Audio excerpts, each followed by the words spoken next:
Hola, mi nombre es Mateo Campos Salcedo, soy estudiante de Ingeniería Biomédica de sexto semestre en la Universidad Manuel Beltrán. Hoy vengo a hablarles acerca de la oralidad y la escritura, de sus similitudes y diferencias, también sobre las ventajas y desventajas de cada uno de ellos. Para finalizar, estaré mostrándoles algunos ejemplos de sus discursos. La oralidad y la escritura son formas de comunicación entre seres humanos. Por tanto, funcionan para expresar nuestros pensamientos, ideas, deseos y sentimientos. La oralidad es el proceso de comunicación verbal, vocal y corporal o no verbal entre dos o más interlocutores. No necesariamente tienen que estar presentes físicamente todos en un mismo espacio, esto gracias a la tecnología. Existen dos clases de oralidad. La primaria, que se refiere a las culturas que solo poseen a ellas para comunicarse y que permiten una activación de la memoria.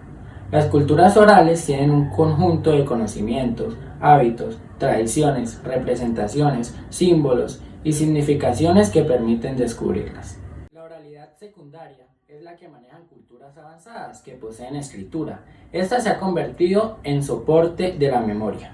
En la oralidad, la relación emisor-texto-receptor es directa y están presentes estrategias de carácter suprasegmental. El texto oral se percibe a partir de sonidos que operan como instancias concretas de un sistema de unidades abstractas, los fonemas. La escritura es un sistema de representación gráfica de un idioma por medio de signos trazados o grabados sobre un soporte. En tal sentido, la estructura es un modo gráfico específicamente humano de conservar y transmitir información.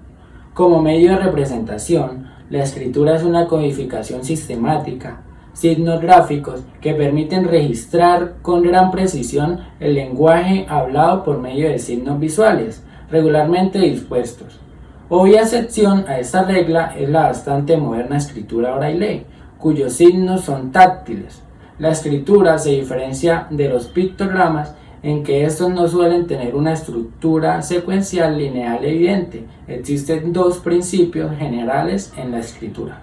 La representación mediante logogramas que pueden representar conceptos o campos semánticos.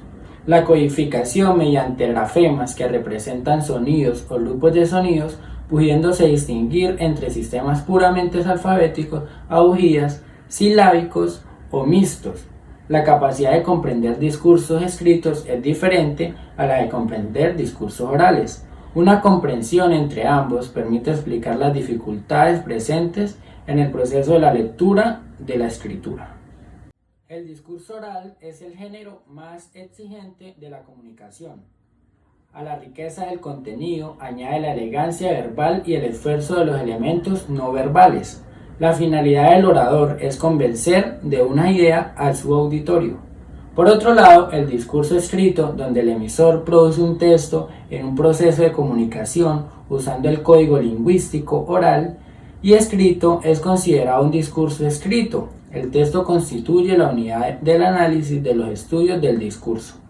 La habilidad de producir discursos no lo llegan a dominar todos los hablantes de una lengua, mientras que el habla se adquiere por simple hecho de nacer y convivir en una sociedad lingüística. La habilidad de escribir se adquiere a partir de una instrucción especial. El discurso oral tiene lugar en un contexto de situación, es decir, en conjunto de circunstancias de carácter social, emocional o cultural, donde se determina el acto lingüístico. Cuando se habla, no se necesita ser completamente explícito, pues gran parte de la significación está fuera del texto. Dentro del marco de la situación, muchas referencias se presentan claras, cosas que no ocurren en el discurso escrito.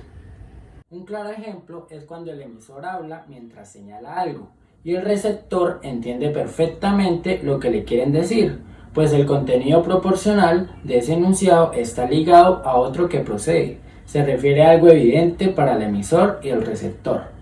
El discurso oral, dada la presencia del interlocutor, se tiene la oportunidad de obtener respuestas que permitan al hablante modificar el código utilizado.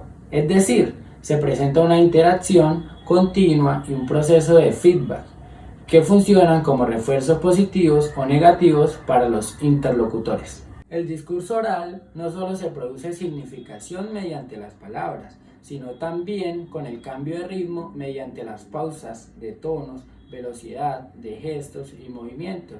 El discurso escrito carece de contexto situacional, por lo tanto hay que crearlo lingüísticamente. Por eso es más difícil comunicarse por escrito, por lo que las personas a quien va dirigido este tipo de discurso no está presente. Por tanto, no se beneficia de la gran ayuda que presta la entonación, las pausas y los gestos. El escritor está aislado de su lector en un espacio y por eso no tiene muchas de las ventajas que posee el discurso oral. El discurso escrito debe estar mejor estructurado que el oral. Aunque parezca, no todas las ventajas se le otorga al discurso oral, ya que el escritor en el discurso escrito tiene la oportunidad de reescribir sus oraciones y analizar con precisión todo lo que quiere mostrar.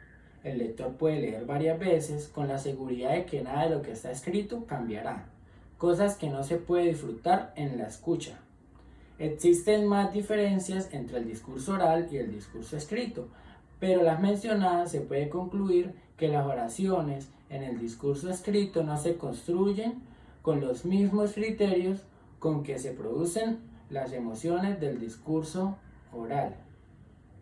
Aunque parezca, no todas las ventajas se le otorga al discurso oral, ya que el escritor en el discurso escrito tiene la oportunidad de reescribir sus oraciones y analizar con precisión todo lo que quiere mostrar. El lector puede leer varias veces con la seguridad de que nada de lo que está escrito cambiará, cosas que no se pueden disfrutar en la escucha. Existen más diferencias entre el discurso oral y el escrito, pero las mencionadas se puede concluir que las oraciones en el discurso escrito no se construyen con los mismos criterios con que se producen las emisiones en el discurso oral. Por tanto, los criterios utilizados para el estudio de la oración del texto escrito deben orientarse teniendo en cuenta las características propias de este. Bueno muchachos, eso fue todo. Muchas gracias por su atención. Hasta pronto.